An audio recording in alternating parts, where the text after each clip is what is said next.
Ridiculous Crime is a production of iHeartRadio. Hey, Elizabeth. Hey, what's up, dude? What's up, garden girl? You been gardening? You're all freckled and red-faced? Yes. Oh, my God. I know you're happy. So happy. Explains that glow. Yeah. It's, that and the sunburn. I think our rainy season's over for the most part. Yeah. And so I was able to get, in the cold nights, where it dips into like the low 40s, Aaron. Really cold. For us? So cold. Well, it was getting into the high 30s. Anyway, it doesn't matter. Yeah. How about you? What are you up to? Nothing. Good. Yeah. Listen. Yeah. I got a question for you. Do you know what's ridiculous? I do know. I wanted to get ahead of it because this is so ridiculous. What is it? You seemed all amped up on this. We got it from a number of rude dudes. Oh, thank you, rude this dudes. to us. Maybe. And yeah, right. Have you heard of a company called His Smile? Like High Smile? No, I've heard of hims.com. Yeah, right. No, they advertise during my sports. This is a toothpaste company. Huh? Hissmile.com. Or it's like High Smile. High Smile. Oh, it's HIS. not double S's. No. Okay. But His Smile is how I see it when I read it. Anyway, they do all the cool like disruptor toothpaste, I suppose. It could be His Mile. His Smile. No. Okay, there it is. Yeah. His Smile. And call me His Smile. And so they've teamed up with this company, and anytime there are a couple phrases in this press release thing where I'm like, if you say that, this is not good. Oh. So like it started as an April Fool's joke, but we thought, why not make it real? Okay, right there. There's a reason. Sounds like Guy Fieri's involved. So close. The other one is full-on flavor takeover. Oh, see? Oh, the impulse is strong. The Fieri is just like, it's soaking in it. Yeah, exactly. They drenched it. No, there's no Fieri involved. You know what it is? What? It is KFC fried chicken flavored toothpaste. Oh, Jesus. Right? Inspired by all of KFC's God. 11 herbs and spices. Oh. It's a full-on flavor takeover of your oral care routine. So anyway, this is how the press release... Gotta start my morning right with a little KFC well, listen toothpaste. to the press release, quote, like biting into a hot, juicy piece of KFC original recipe chicken, this toothpaste is irresistible, coating your teeth in flavor while leaving your mouth feeling fresh and clean. No, you're on the subway going to work and people are like, have you been eating chicken like a already? three-piece? So it's fluoride free too, because, and it's while supplies last. You can order it from them. It's $13 a tube. And if you want a matching... so much of this stuff going on in the world where chemists are in labs begin cooking up stuff that some marketing department came up with. Worthwhile. Well, regardless of that, it could just be something edible or whatever. Something that, If you can order for $59 nuts. a matching electric toothbrush No. that has the Colonel's disembodied head on it. I'll like on the body of it, not like as the toothbrush. like a part. Pez container? Like pretty much. Anyway, so yeah. And they talk about how other brands have been doing this type of stuff. Another thing that we've gotten from a lot of people, Crumble Cookie partnered with Dove so that you could smell like they're ridiculously sweet cookies. I thought it was going to be a cookie that tastes like soap. I went the wrong way with that. It works both ways, maybe. Yeah. I try to I don't know this mashup game. I steer clear of both. Anywho, that's like probably one of the worst mashups I've encountered. Yeah. Fried chicken toothpaste. I'm probably not going to forgive you for a while. I'm not going to forgive me. I'm putting myself on timeout for that one. Thanks, rude dudes. You're so welcome, rude dudes. Everyone just teaming up. I know. Like, hey, Zaron, we found a mashup. They get so gleeful. I get these messages forward to me, and they're just like, don't tell Zaron. I'd like them to know that it lasts like sometimes 2-3 days. I'm thinking about this, and just like people get songs stuck in their head. Yeah. I get mashup worms. I feel so devilish. Yeah, I like that. I got a question for you. Yes. Devilish. Did you ever buy anything from the back of a comic book? No. No, I don't think just so. me? No? Okay. Well, do you remember how in the 80s in the back of comic books they had all these novelty toys that are still hanging around from the heyday of the 50s and 60s? Completely. Yes. Yeah, do you ever want any of that stuff that they sold? Like maybe an ant farm or X-ray specs or the classic Sea Monkeys? Mm-hmm, I totally wanted some of that stuff. Like you try and get that by my grandma, that's not going to happen. Although, like I wanted Sea Monkeys and she was like, that's just like brine shrimp or whatever they are. It's gross. Well, I got answers for you about what they are. Oh. Yeah, because today I'm going to tell you about the heir to the sea monkey fortune and the strange tale of the man himself. But I bet you won't see it coming, Elizabeth. Not even with X-ray specs.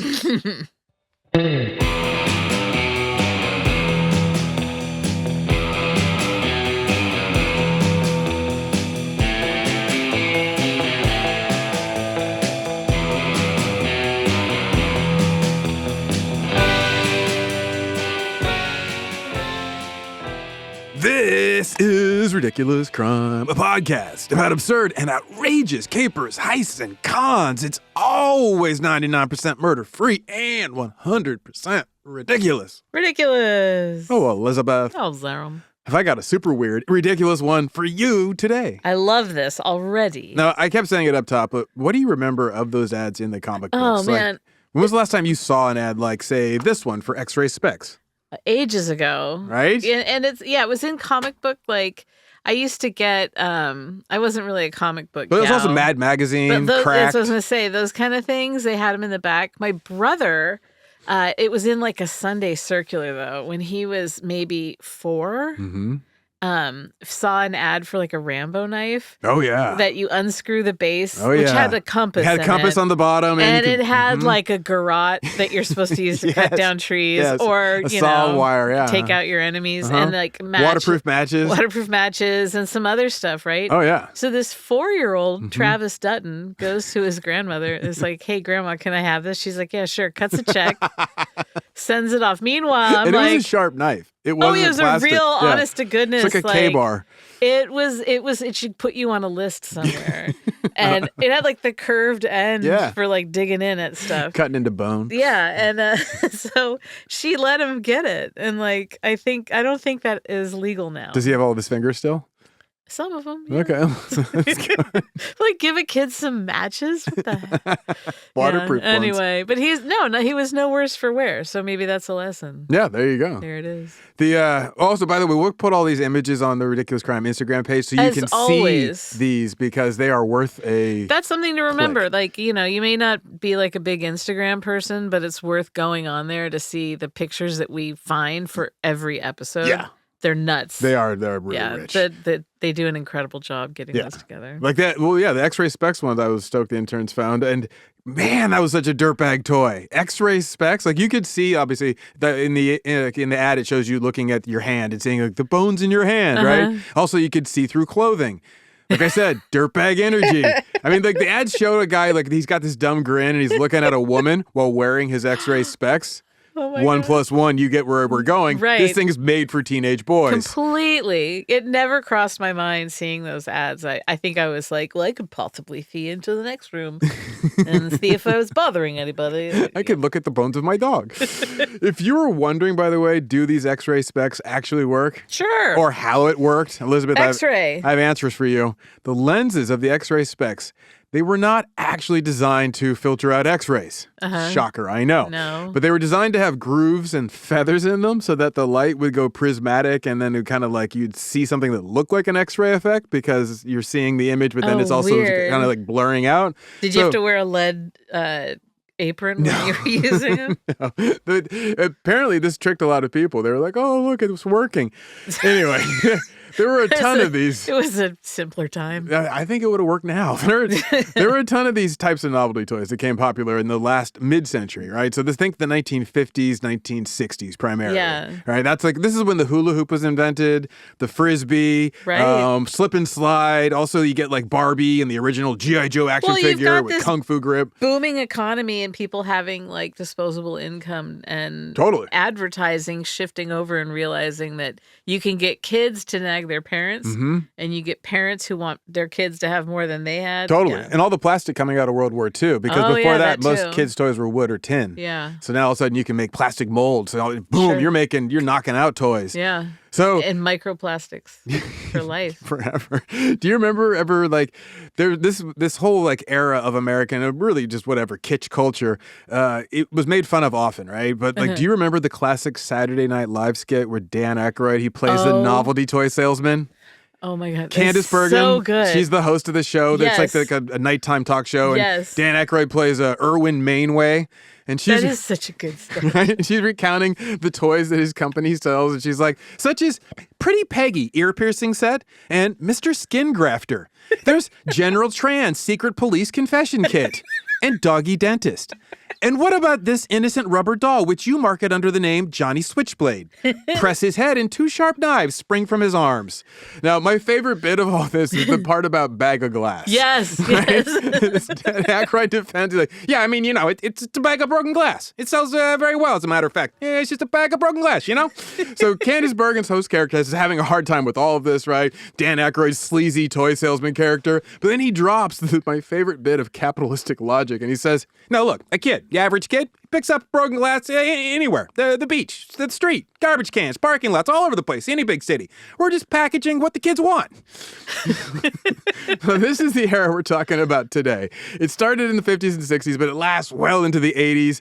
And a main toy maker of these fine novelty toys was, of course, Whammo, right? They gave us the hula hoop and the frisbee, the slip and slide, also the hacky sack, silly string. They need to apologize for that. The super bouncy ball. So not all their toys were winners, though. They would have the occasional dud. Oh, like for instance, there was Instant Fish. That was a Whammo dud. The toy was a package of freeze-dried fish. Not just any fish, Elizabeth. The fish were called African killifish. Wait.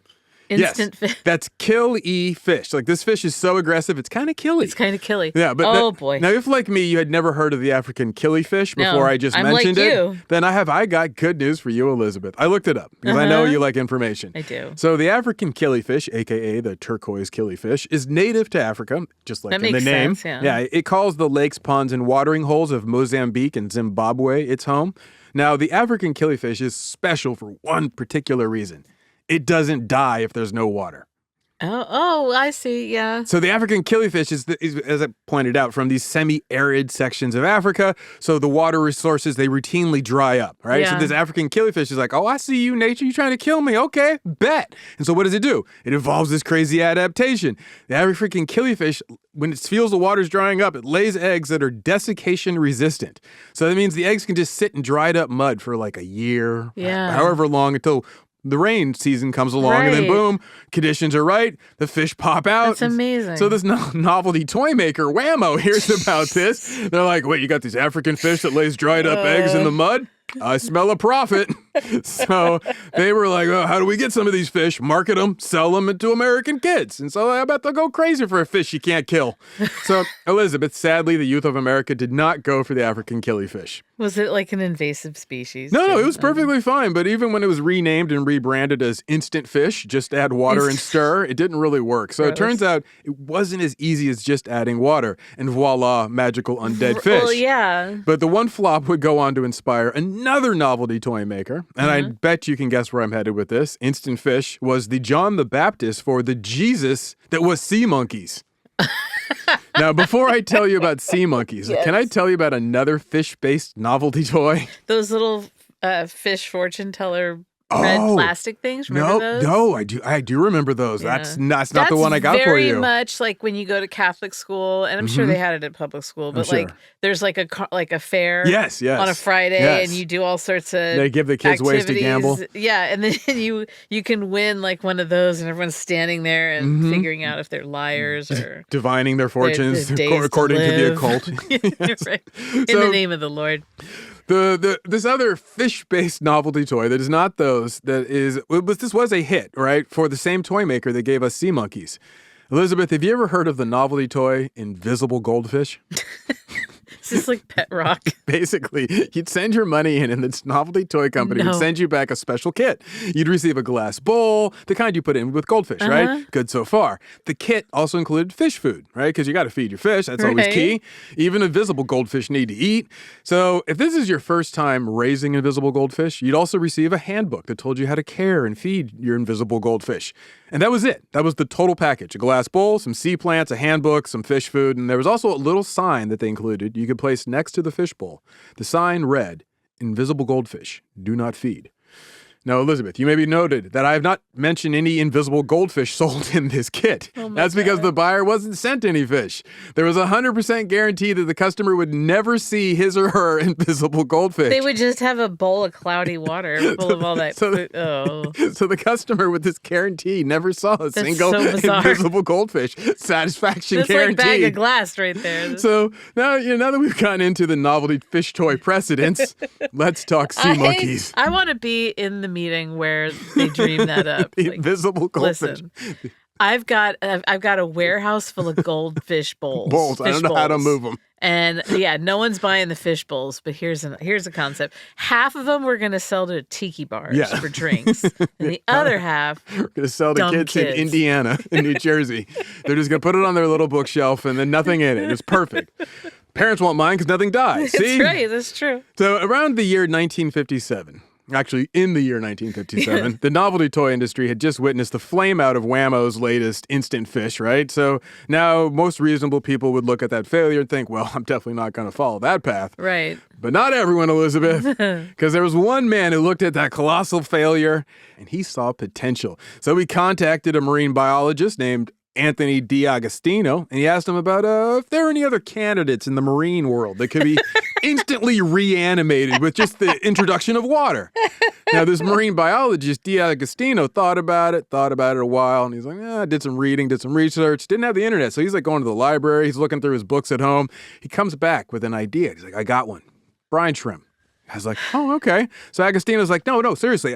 Turns out I've been monkeying around, no pun intended, with a process called superhomogenation, which we would call superhomogenation. Okay. They called it superhomogenation. Anyway, don't worry. I looked it up. For what I can tell, it's a process where a robust heterogeneous reaction is matched by a homogeneous reaction, which has fewer factors because they're all the same thing, right? That makes total when you sense put your to me. brine shrimp in, right, into this new substrate, this water or whatever you have, the marine biologist could get it that these brine shrimp would populate at the rate of, say, multiple organisms, and that their failure rate.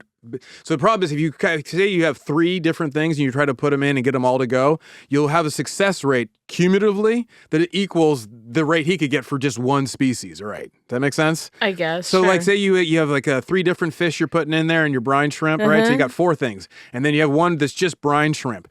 If you counted all the things that survived this process, he got it where his brine shrimp could equal the other bowl where you have all these other populations trying to compete. So in gardening terms, it's a higher germination rate. There you go. Boom. There we it's go. a much higher germination rate. I'm understanding this. Okay, that's spot on. Okay. So this was a relatively new process at the time. So the marine biologist, he creates this hybrid brine shrimp that has a higher germination rate. And then he's like, oh, they can be suspended in dry storage. And then with the introduction of water, boom, they come back in crazy numbers.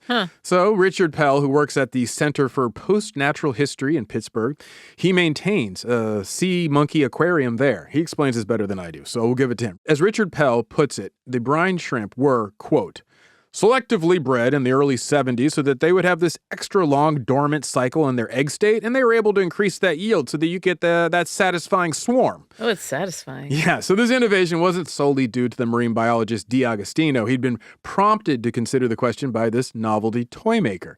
And now the novelty toy maker, he called this invention of his greatest invention. His lawyer said that it was the evidence of his client's business genius, that he could manipulate, quote, the science to get them to live for a prolonged period of time. Everyone's just marveling at this guy who's like, yeah, what if we had long-living brine shrimp?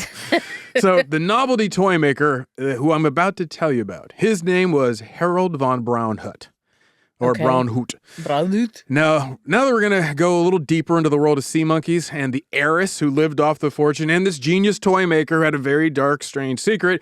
But first, Elizabeth, let's take a break. Okay. And after these ads for Bag of Glass, we'll be back to dive into the bizarre and ridiculous legal fight over sea monkeys.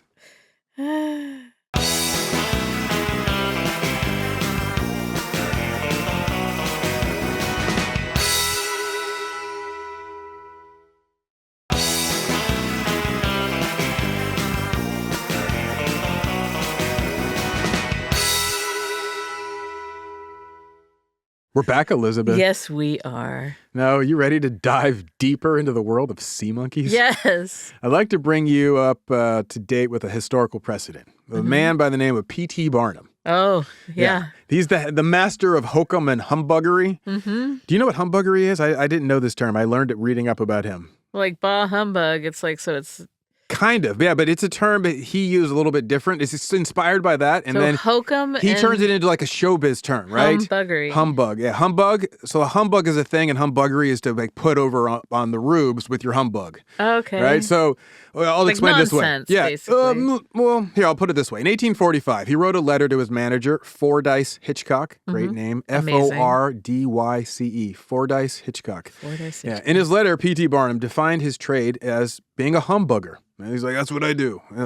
No, I'll let him say it. And I quote, "A genuine humbug consists in making a man feel that he has got the worth of his money, that he has seen wonders such as could not be found elsewhere on the face of the earth, that those wonders must have cost the enterprising and liberal proprietor many sleepless nights and oceans of gold, and that in fact and in truth the beholder of the humbug is much indebted to the owner thereof for having kindly permitted, by paying for it, to behold this precious sight, whatever it may be." Now, in case his manager was unclear about this meaning of this quote, P.T. Barnum added, and again I quote, "A humbug to be profitable must be such as one as will bear puffing. For although you may by puffing get persons once to visit a palpable humbug, they will neither visit it nor its owner twice." So you got to get them once, right? Yeah, I'd be like, speak English, dude. No, exactly. This 19th century language. Yeah. It's all like, we put all the phrases and you'll get the understanding at the very end like it's German. Yeah. So P.T. Barnum, he's like, how do you sell your humbug to the rubes, the yokels, the marks? Well, as he put it, and I quote, "Having secured the proper humbug, the first thing to be done is to puff it. And in these days of universal and scientific puffing, very much depends upon the manner of conducting this branch of the business. The puff indirect, or puff oblique, the puff served up as the French serve up all their viands, smothered in sauce and gravy, is the best kind of a puff. If you gild it with a covering of science, cover it with an anecdote, or half smothered in poetry, it is all very well. Now, the reason why one must work so diligently to trick the public with your humbug and have them pay you for this pleasure, even if it only works once, is that, as any great showman like P.T. Barnum can tell you, and I quote, "The public is a queer fish, and no fish which is up to snuff will bite at the naked hook. Much depends on procuring the proper bait. More depends on placing the bait properly on the hook." So the humbug, as if you can get it, is basically something of wonder, rarity, marvel. It's it's the girl, the alligator-skinned woman. It's whatever you'd see like in a sideshow, but also it can be, as my man Harold, I shouldn't say my man, but as Harold von Braunhut puts it. Later on, as you'll see, it can be a toy. It can be a thing that children marvel at, and that can be even more profitable than the rubes because they're all rubes. They're all born suckers. So I told you all this because I want you thinking about how to fleece suckers, right? Before we discuss the sea monkey empire. Yes. Because in the words of P.T. Barnum, sea monkeys are pure humbug. Now, the very profitable kind. Anyway, as P.T. Barnum has said with the last quote, "No humbug is great without truth at the bottom." So that's why like fruit at the bottom the in sea yogurt. monkeys have to come alive. Yeah. Right? You got to see something you drop in, Which all of a is sudden why turn alive. Invisible goldfish didn't take off. Well, it actually did because it lived up to what you got. Invisible goldfish. It was a crazy backwards humbug. But so anyway, what's the truth at the bottom of the sea monkey empire other than a higher germination rate? Well, we know they're not really monkeys, but are they from the sea? No, well, here's how it goes. What else do we know? We know that sea monkeys, created in 1957, were by far the greatest success of their inventor, Harold von Braunhut. And this dude, was quite the inventor. He had 196 different patents for various inventions. Wow. Yeah, and long before he became an inventor, he was something of a wild man, I'll say. For instance, he used to race motorcycles. Okay. His track name was the Green Hornet, just like the old radio show I listened to. By the way, on the Green Hornet, he had a car that he named the Black Beauty. So I'm like, why not name it yourself the Black Beauty? Then I'm like, right, Zaron, I know why he didn't name himself the Black Beauty. So anyway, that could be your motorcycle racing name. That'll be I'm taking that one. Yoink. Now, after he was a motorcycle racer, he changed tacks, careers, whole bit, became a TV producer because in the 20th century, this is what you could do. Right. So then he switched it up. He stayed in show business, though. He became a magician. And, you know, his stage name was the Great Telepo. Not the Green Hornet. No, the Great Hornet to go to Green. The Great Telepo? Great Telepo. I don't know. It's just like, I guess he wanted something vaguely Italian. Yeah, right? Everybody wants vaguely Italian after Houdini. Yeah. So when that fizzled, he became a booking agent. But for strange and unexpected performers. Like he had this one guy he booked who would jump off of a high dive and plummet into 12 inches of water. Hold up a ruler. That's what the guy dived into. Really? Yes.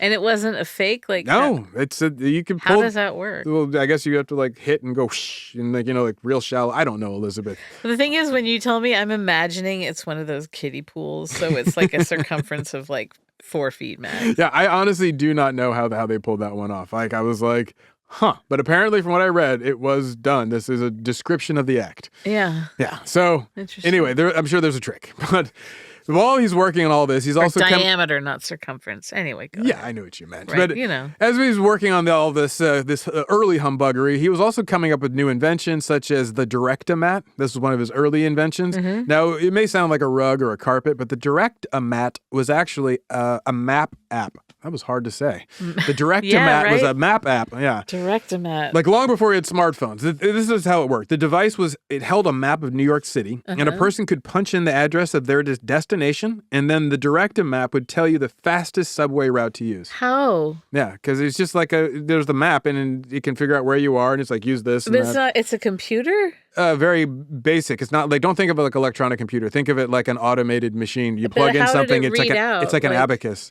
So it's just slotting into positions of like, oh, this, that, and the other thing. Sure, but like, how do you plug in and how does it read out? Did I invent the Direct-A-Mat? I don't know. Sounds like you're a big fan, dude. I can just tell you that from what I read, he found a way for people to know the fastest subway route. I think it just highlighted the subway map, and then it showed you when you showed your destination and showed where you were, it would highlight the fastest route. So you could do that mathematically with a graph. I want to see what one looks like. I'm sure we'll see if the interns can find a picture. Go see if you can find the Direct-A-Mat. Thank you. Yeah, we'll see how that goes. Now, they had other memorable early inventions, such as the doll baby, that when you laid it down on its back, their eyes would close. That's Harold von Braunhut. Oh, really? Yeah, then also he'd go on to shake up the world, obviously, with his greatest invention, sea monkeys. So back to the sea monkeys. What is the story on these little aquatic lies? Great question, Elizabeth. I am so good at questions. You're the best. I know. That's why I love having you here. So if you can believe it, even now, sea monkeys remain a $5 million a year business. Even now? Even now, $5 million a year. There are people who buy sea monkeys $5 million today. Yes. How is that possible? Yeah, great question, Elizabeth. Thank you. Because people still love to be fleeced. Yeah, they do. Love the humbug. So, yeah, they do. According to Harold von Braunhut, he first wanted to give the world sea monkeys, not because of profit margins, but because he loved nature. He just wanted people to have nature in their homes. So he's like, what if they had some brine shrimp? Now, remember how I told you about the marine biologist who helped Harold von Braunhut to develop the brine shrimp, right? They could be dehydrated and then have the higher germination rate, right? Well, if you have that, and you have this like large amount that are able to be reanimated with water, all you have to do is put them in a package and then you just dump them in some water and boom, voila, right? You got to put maybe a little food package in there also to like stimulate it because obviously a living creature needs food. Sure. That's about it. Kids have water. Yeah, you'd hope. Yeah, we'd hope, yeah. In the 50s and 60s, they did. So now, when you buy sea monkeys, this is what you receive. A packet of white powder. The white powder is the dehydrated sea monkeys. You sprinkle that into the water, voila, instant life. But you also get the food packet and then the aquarium that's like, and then like little like bits of like plastic sea life to put in your aquarium to kind of jazz it up. I feel like it probably smells so bad. Right? Well, am I right or am I wrong? It's brine shrimp. Now, for a small child, it's like they're transformed into a tiny god bestowing life. Oh, sure. Right? In a week or so, when their sea monkeys die, they're also dispensing life. So they get the full cycle as a god. So that's the life. No, a little longer than that, but they don't last long, especially if you don't feed them. I can't imagine. A lot of people don't think to feed them. They're like, oh yeah, they came to life. They gave them the first food packet, and then they're like, they didn't sell me a lot of food packets. Right. And so how does one sell my brine shrimp? That food packet? Yeah. Exactly.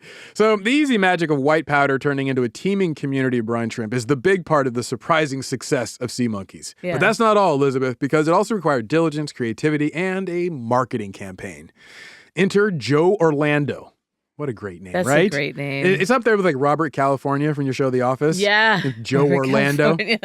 Now, Joe Orlando was an artist, and he would become an industry standard when he drew cover art for Mad Magazine and for DC Comics. He became a high muckety-muck in both of those places. But in the late 50s, early 60s, he's this young, starving artist who's willing to take about just any gig, and that's how he came to be the artist who gave us the look and the feel of the underwater world of sea monkeys.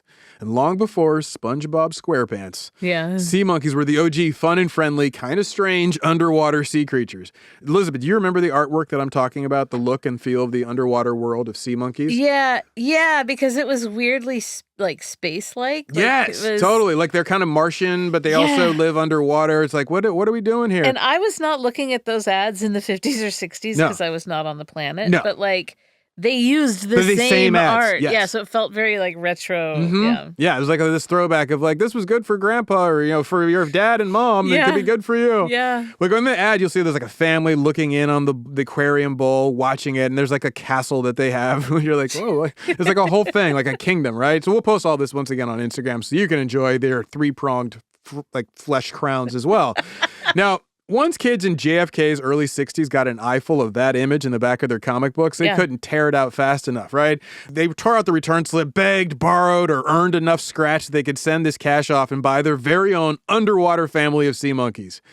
Now, we've talked about this, but like, did you ever know anybody later on, like in a punk house who had sea monkeys or anybody else? Like, because it kind of became kitschy again later on. Punk houses would get scabies. Yes. Different life forms, yeah. But no, I don't think I knew I had a couple of friends who got them, like, ironically, yeah. Interesting. But I think that they also wanted them like more earnestly. I think that they thought they were kind of fun, and then they acted like, "Oh, I'm just being ironic." I'm like, "You want an aquarium?" Exactly. So once these ads, are in the back of comic books, and kids are sending off their money for as soon as they get out of their hot little hands, Harold von Braunhut, he just goes for broke, right? He starts mass marketing his new kitschy toy because he's seeing the numbers. The early sales numbers are amazing. So then he starts publishing books about how to care and feed for your sea monkey families. Then, well, for instance, like he was like, you got to feed your sea monkeys. So sea monkeys often like, and this is where he had help ready for them, sea monkey branded banana treats. This is just basically dried up banana slices you could drop in the bowl. Wait, they ate bananas? Well, anything. They're brine shrimp. They could eat a lot of like stuff, turns out, right? So he also had Cupid's arrow. Bananas. He also had Cupid's arrow mating powder in case you wanted to see, makes them kiss. Spanish fly. Exactly. Totally. Oh, God. You want to make them to procreate. Freaky. He's like, think about it this way. Remember, you got the sea monkeys because they were dropped in and magically came to life. Yeah. What good is the mating powder going to do? It's got to just be more sea monkeys. It's like they're just selling you more sea monkeys. You're right. It's starting and calling to it a different thing. Yeah. Anyway, reanimation be damned. So, Elizabeth, this mad inventor, Harold von Braunhut, he had way more in store. He goes bigger. He comes up with the Sea Monkey Speedway. Sea monkey. Yeah, I bet those are three words that are raising all sorts of questions. Yeah, I'm not computing. I think, sea monkeys live in a plastic aquarium underwater. How can they have a speedway? Well, great question, Elizabeth. It turns out the kids, they would sell them these enormous eyedroppers, or like turkey basters, if you will, and they could suck up some of the brine shrimp, and then they would just shoot them down like a Hot Wheels track back into the water. Stop it. Since they stayed a drop of water, it's like which drop won, I guess. I don't know. That was a hit. That's bizarre. He came up with sea monkey ski trials. Oh my God, what's that? The little mountain. You go down the mountain. He just slides it sea down. monkey fox hunt. If you were an adventurous kid, there was sea monkey robo diver.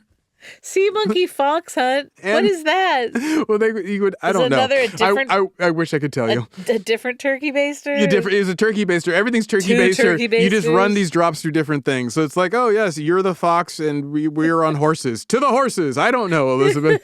To the hounds. Yeah. So then there was also Space Sea Monkey Kit. Like you're taking your sea monkeys and putting them in. Well, you put them in a super soaker and you shoot them into the sky. Good luck. So with all these hits, right? Sea monkeys in space. And, oh, by the way, did you know that sea monkeys have been to the moon? Really? No, like, I'm not even kidding. That's a true story. This isn't part of the humbug. We dumped some brine shrimp on the moon? Sea monkeys, well, I guess it is part of the humbug, because anything sea monkey related is part of the humbug. But what I mean is this. In 1972, back when we were regularly sending astronauts to the moon with the Apollo missions, sea monkeys were sent to the moon on two lunar missions, Apollo 16 and Apollo 17. The story goes, sea monkeys were sent to the moon as an experiment to see if they can endure the rigors of space, right? Because there's a lot of cosmic radiation and stuff that'll like denature a human body, give them cancer and all sorts of problems with like bone deterioration and so forth. So they wanted to see how space travel affected living organic creatures. So like, let's send up some sea monkeys. Those things proliferate. Bring the speedway. So this is a decade and a half past like space monkeys, and this is like in Laika, the Soviet Cosmonaut dog, and they're back to sea monkeys like brine shrimp. I'm like, this is many steps backwards. Anyway, the sea monkeys, they go up and they put them up. If you're wondering what happened with the experiment with sea monkeys in space, about 10% of the space monkeys, or space sea monkeys, whatever, survived their trip to the moon. And this is bad news for Elon Musk and Jeff Bezos and the other space wannabes. But of the 10% of sea monkeys who survived the trip to the moon and back, many of them were deformed by the high levels of cosmic radiation. You're kidding. Yeah. Did they have extrasensory perception? Not that kind. Not like mutants and X-powers. No, not the good kind. More like, oh, what's wrong with your arm? It shouldn't go that way. And why is your head all shaped wrong? And like, you have four eyes? Yeah, exactly. It was not good. Well, flash forward to 1998 when NASA decided, you know what? Let's send some sea monkeys back to space. Number 3 for a new experiment, and this time with a former Apollo astronaut, just to keep it fun. They're like, someone go down to the market, get an Archie comic, because we're doing retro. We need to cut out the back coupon. They want to send up an Apollo astronaut, some sea monkeys, and they just have like a good old like tang of a good time, right? Amazing. Now, the man who they picked was John Glenn. I would have sent Buzz Aldrin personally, fighting Buzz Aldrin. Like, I love that guy. Call me a coward, I'm going to punch you. That guy's like 80, he's punching 20-year-olds. Anyway, but rather than tell you all about that, Elizabeth, I'd like you to close your eyes, and I'd like you to picture it. Closed. It's 1998. At the moment, you're feeling a little nervous, which is perfectly understandable since you're currently wearing a diaper. And you have a good reason for that since you are sitting next to Senator John Glenn. And he's also wearing a diaper. And you both have good reason for that. In fact, it's the same good reason why you were seated next to John Glenn while wearing a diaper, because both of you are wearing astronaut suits. That's right, at the moment you are strapped into the Space Shuttle Discovery just moments before the shuttlecraft is propelled skyward by a great and tremendous explosion that rockets you into the stratosphere where you will slip the bonds of gravity and pilot your way into the cosmos. As John Glenn gives you a reassuring smile through his space helmet, you focus and try to calm your nervous mind. As you hear the countdown begin, T-minus 10 seconds, 9, 8. You really hope that NASA fixed that whole issue with the O-rings. 7, 6, 5, 4. You remind yourself that lots of astronauts do this all the time. Hell, John Glenn came out of retirement for one more ride on this rocket. 3, 2, 1. Liftoff. The booster rockets light. The force generated is tremendous. You, John Glenn, and the Space Shuttle Discovery indeed lift off the launch pad and you rocket skyward. John Glenn gives you a thumbs up. It seems he can tell you're a little nervous. As planned, the booster rockets fall away, soon followed by the main thruster, until finally all is quiet. You've broken free of the gravity of Earth. You gaze out at the vast and inky sea of blackness that surrounds the shuttlecraft. You are in space, Elizabeth. Now that it's quiet enough to speak over the comms, you hear John Glenn say, "How cool is that? Never get tired of the endless ocean of space." You marvel at how small and insignificant the Earth is framed against the seeming infinity of darkness, a tiny fragile blue ball, and then, as if to break the tension, or perhaps because he came here before, John Glenn asks the shuttle crew, "So when can I break out my sea monkeys?" You forget it isn't just you. John Glenn and the rest of the astronauts who you have also aboard the space shuttle a few loads of space sea monkeys, currently in dehydrated powdered form. John Glenn is like a giddy schoolboy eager to rip open the packet and make some instant life. He plans to experiment on the sea monkeys to see how they endure the radiation of space. Same for the earlier Apollo astronauts, only now with more modern shielding technologies. Flash forward 9 days later. You and John Glenn are both giddy as schoolboys about the fact his sea monkeys hatched. And this time, none of them were deformed by space. The experiment was a complete success, but you wonder why it is that you have to clean the plastic aquarium. That's not easy in zero gravity. Personally, you preferred the space monkeys.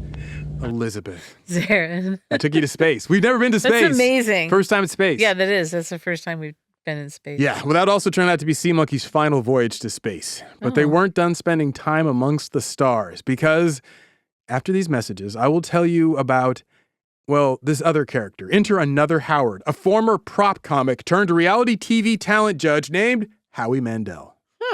Let's take a break of 2 and 2, and I'll tell you more after these.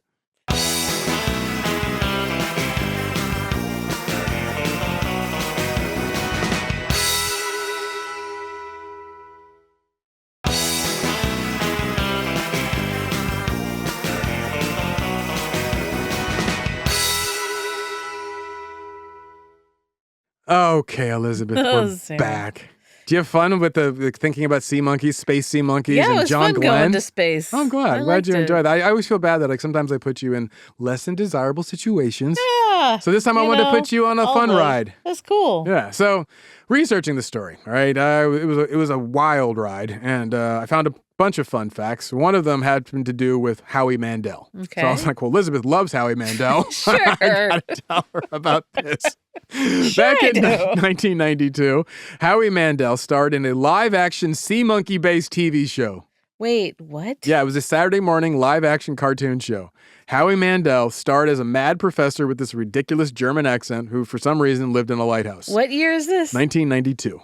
Okay. And one day, the professor, he makes this accidental discovery in his lighthouse laboratory, and he reanimates sea monkeys who accidentally grow to human size. And naturally, these 3 human-sized space monkeys can walk and talk, and they have personalities. Yeah. So the professor makes them his new lab assistants and roommates in the lighthouse. Ta-da, TV show. So to tell the sea monkeys apart, obviously, we needed to have them to have distinct personalities. So there was Bill, Dave, and Aquarius. You knew which one was which because Bill was the one who was afraid of imperial-style facial hair. If you're wondering what imperial-style facial hair is, think of like the Kaiser Wilhelm German, like the big mustache, and then the goatee that drops down. And he was afraid he was of terrified of those. And that's how you would know. It's a kid's show. Part of the character book. Okay. So the one named Aquarius, he was terrible with secrets. And lastly, there was Dave. Shout out producer D, who this Dave loves polka music and would start dancing whenever he heard roll out the barrel. So I want to do one of those oral history of the writer's room totally. For the Sea Monkeys Saturday morning. Apparently, Teenage Mutant Ninja Turtles had come out and it was a huge hit. Howie Mandel had a daughter who bought some sea monkeys. He's like, this could be just like the Teenage Mutant Ninja Turtles. So he went to CBS, pitched the show. They're like, I love it. Here's $1 zillion. Let's make it. And then it was not a hit. Yeah. So it was not bigger than the Teenage Mutant Ninja Turtles. And after 11 episodes, CBS canceled the amazing live Sea Monkey TV show. No. It seems only Harold von Braunhut and Joe Orlando knew how to make sea monkeys pop. Right? So I told you now about Howie Mandel's live-action Saturday morning cartoon show and starring him in the anthropomorphized sea monkeys. I also found that Frank Black from the Pixies, he loves sea monkeys apparently because he wrote a whole song about them called Palace of the Brine. Oh. The lyrics are fun. I'll just read you some. Yeah. In a place they say is dead, in the lake that's like an ocean, I count 1 billion head. All the time, there's a motion. Palace of the Brine, Palace of the Brine. I saw the cloning of the famous family. I hear the droning in the shrine of the sea monkey. Palace of the Brine, Palace of the Brine. Beneath reflections in the fountain, the starry sky and Utah mountains, they are swimming happily. Can't you see a life that's so sublime? Oh, Frank, what is going on, right? Wow. So now you may be thinking, Zaron, this is a fun look back into the kitschy world of sea monkeys and mid-century marketing. It really is. In the That's 90s. exactly what I was thinking. But where are the crimes? Well... Oh, you know what? That's funny because I hadn't even thought... So enter Big Time Toys. That's literally the name, Big Time Toys. So Harold von Braunhut, he passed away in 2003, and he left his vast sea monkey and other related kitschy toys to his wife, Yolanda. And she's quite a piece of work. Now, more on her in a moment, but what she found was when it was her business, she didn't like running the sea monkey empire. So it's tough business. Yeah, she knew her husband's secret formula for sea monkeys was worth a fortune. She got that, right? So she kept that in a locked security box in like a secret location in like a bank in Manhattan. And then she licensed the empire to Big Time Toys. She's like, you handle it.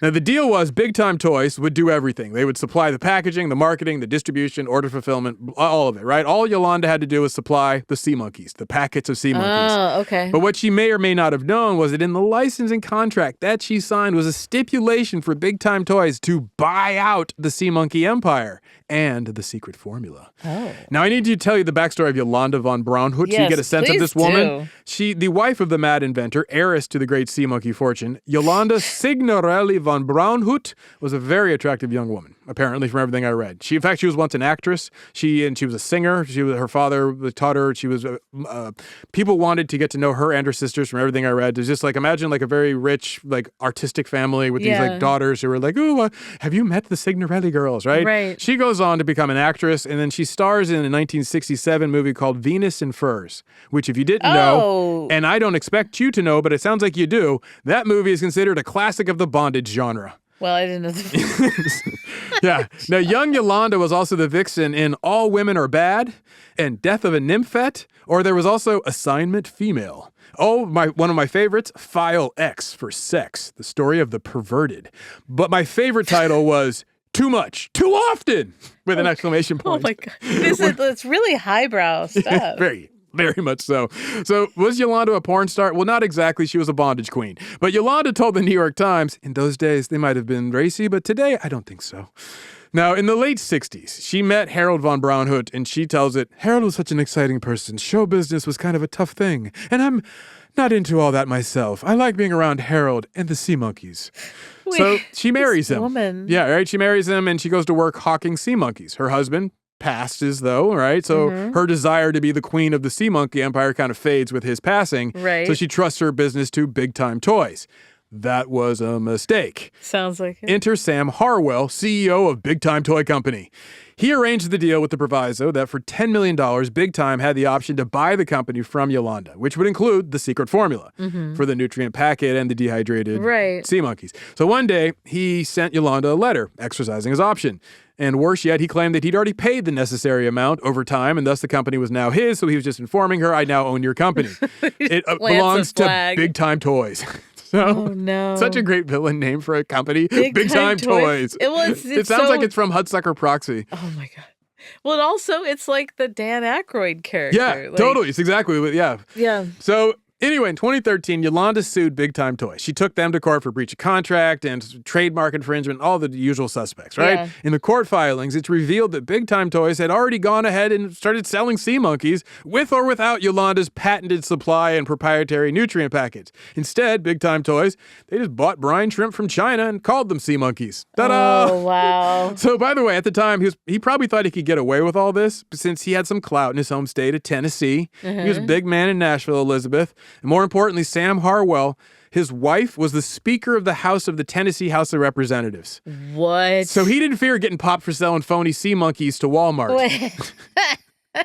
Now, oh, man. Now, true to form, in 2014, U.S. District Judge Edgardo Ramos ruled against Yolanda, and he refused to prohibit Big Time Toys from selling its own sea monkeys. Really? Which they continue to do to this day. Really? With their counterfeit Chinese brine shrimp. Yeah. Now, if you buy a sea monkey set today, that's what you receive. But with all the same old artwork and booklets on how to care and feed your sea monkeys. Now, there was an earlier legal fight back when Harold von Braunhut was still alive, and that fight was far more serious, far scarier for the future of the sea monkey empire. In the 1970s, the buzzword at the time in American courtrooms was consumer protection. Yeah. That was like a big deal. That's what the SNL skit was making fun of, was consumer protection, right? Exactly. So the New York State Attorney General, Louis Lefkowitz, he went after sea monkeys for conning the public. He wanted to litigate the ethical limits of humbug. So Lefkowitz, he made the case that Harold von Braunhut sold fraudulent goods and services such as the, quote, limited group sea monkey life insurance policy.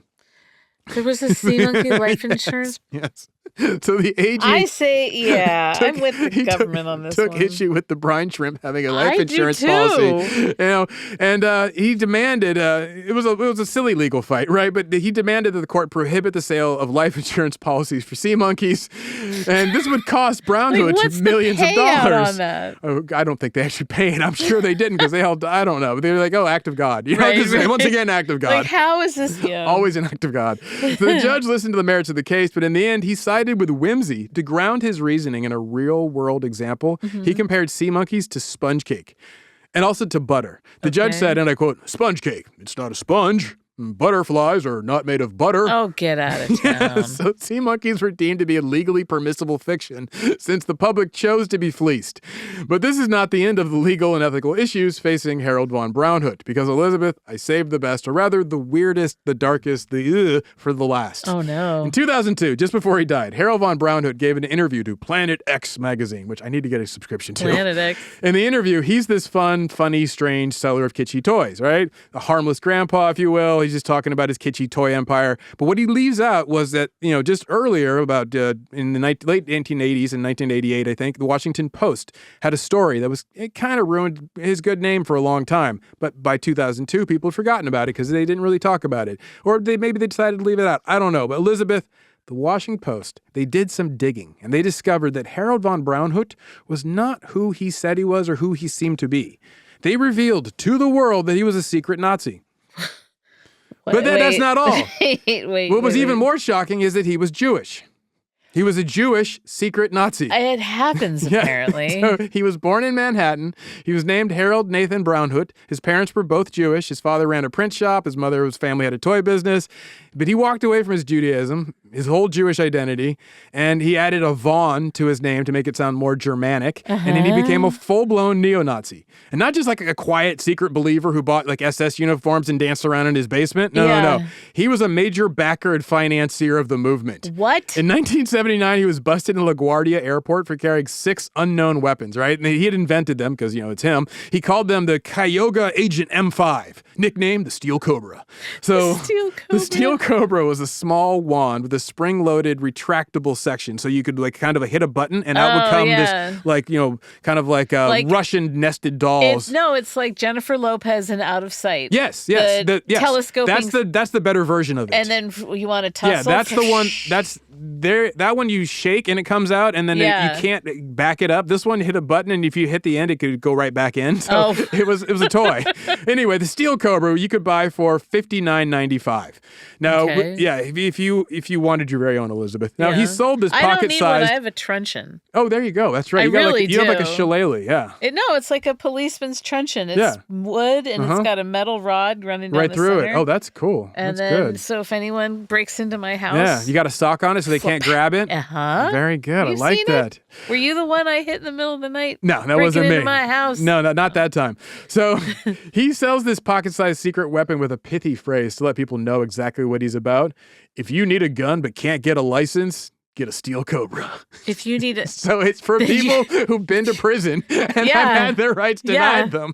So, Elizabeth, you should know that for every Steel Cobra he sold, Harold von Braunhut donated almost half of the proceeds to his friends in the neo-Nazi party. Now, this all came out in the 1980s when Richard Butler, head of the Aryan Nations, was indicted in 1987 for attempting to overthrow the government. He smugly cooled the concerns of his supporters by informing them that via like a courthouse steps interview with the press that he had powerful backers. Not to worry, I'm going to fight this. Like the man behind the sea monkey fortune. He's got my back. No way. So the heads of the Aryan nations boasted that he felt he was in good hands because von Braunhut had, quote, made a pledge of $25 to my defense fund for every one sold to Aryan nation supporters.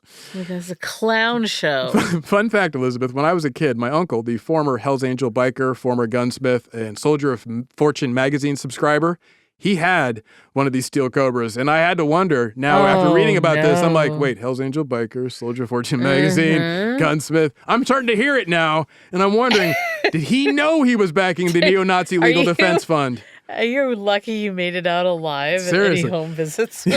Anyway, Harold von Braunhut wasn't just a supporter of neo-Nazis, he was also partial to old-timey racism like the KKK. In a 1985 weapons case, a grand dragon was prepared to testify in federal court that the infamous Kitschy toy maker was his backer and lent him money to buy 83 guns. This guy. Yes, I'm just trying to get my head around it. Oh my God, I'm not even close to done. He was a frequent guest at the Hayden Lake White Power Compound in Idaho. The Tom Metzger's crew are like associated. So according to the LA Times, sometimes they let the Jewish toy maker light the crosses on fire at their ceremonies. Wait. Yes, apparently von Braunhut liked to play dress up when he was with his bigot buddies. He liked to call himself a, quote, priest at large, and he used to wear a priest collar and a black shirt. So there he is lighting a thing on fire, dressed as a priest. It's a whole thing. I don't even even know. The like psychology of this. Right? It made me mad though, because remember I happened? told you I bought a priest shirt and a collar, and I'm like, Yeah. am I like this guy? Is this like, oh man. The black Nazi? Well, no, it's not that part, but not like Kanye about it. But I mean, like, do I have the same sense of humor as this kitschy toy maker? I don't think I hope he did. not. I don't think he was doing it to get preferential treatment in an airport. No, like exactly. someone I know. I think it was. I think this guy has got.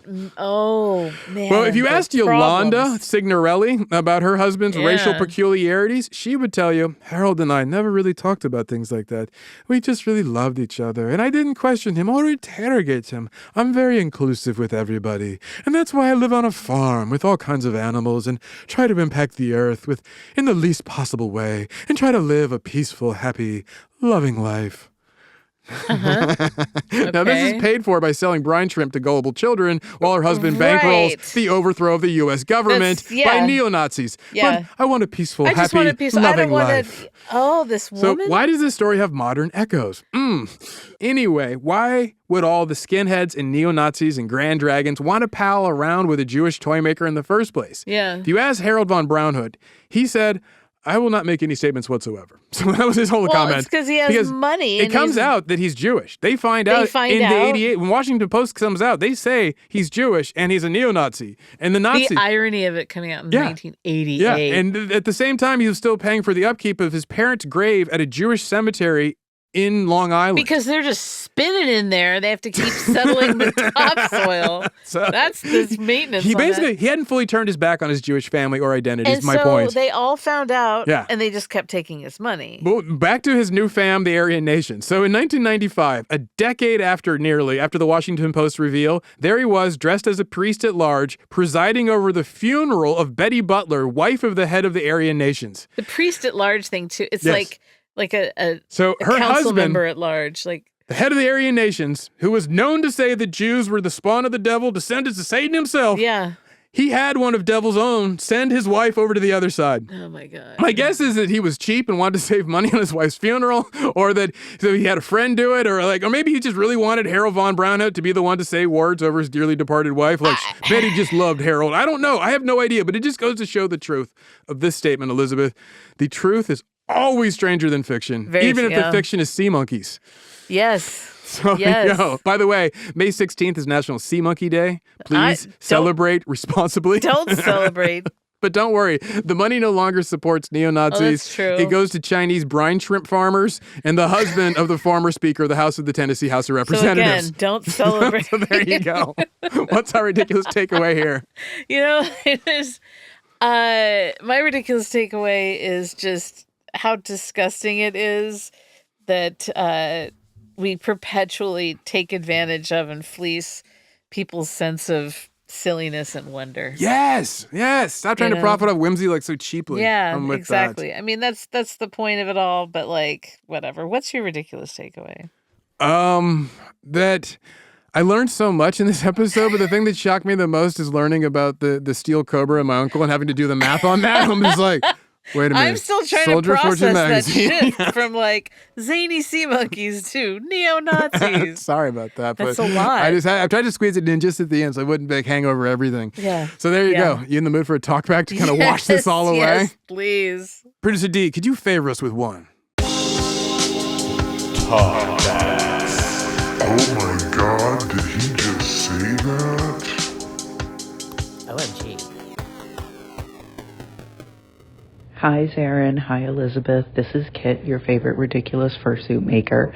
I am sending you a message from Anthro, New England and Boston to tell you that I am at another FurryCon. I have seen many people who are indeed quirky and unique, and it's great. Love you guys. Thank you. Yes. I'm glad you're having a good time out there. Oh, I'm backing you cheering. They're quirky. Elizabeth's come around. I think she's you're into it. the cool one. Yeah. So thank you for letting us know. I love that. Enjoy. Well, as always, you can find us online at Ridiculous Crime on the social medias, mostly Blue Sky, Instagram, and so forth. I think we have the website, ridiculouscrime.com. We do. That one is still winning awards. We just won, I think, Car and Driver's best pickup of the year for towing capacity. So really? I'm very excited about that. Maximum payload. Yeah, exactly. Yeah, I'm stoked. So also, we love your talkbacks, obviously. So please go to the iHeart app, download it, record one, and maybe you'll hear your voice here. Also, you can email us if you like, ridiculouscrime@gmail.com. We'd love to hear from you. We very much enjoy your emails. Thank you for all the suggestions. We've been coming up with new stories from the big board from some of your suggestions, so thank you guys so much. And thank you also for the nice words. We've heard some really nice stuff about getting through the times right now, and just know we are there with you completely. Oh, yeah. So thanks for listening. We will catch you next crime.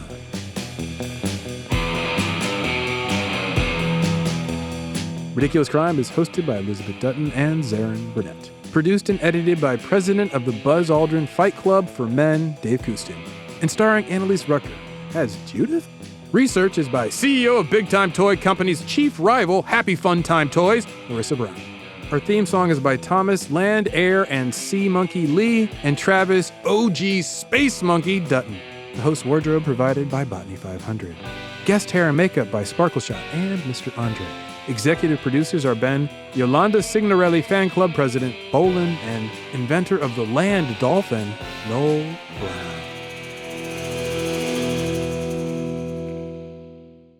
Ridiculous crime. Say it one more time. Ridiculous crime. Ridiculous Crime is a production of iHeartRadio. For more podcasts from iHeartRadio, visit the iHeartRadio app, Apple Podcasts, or wherever you listen to your favorite shows.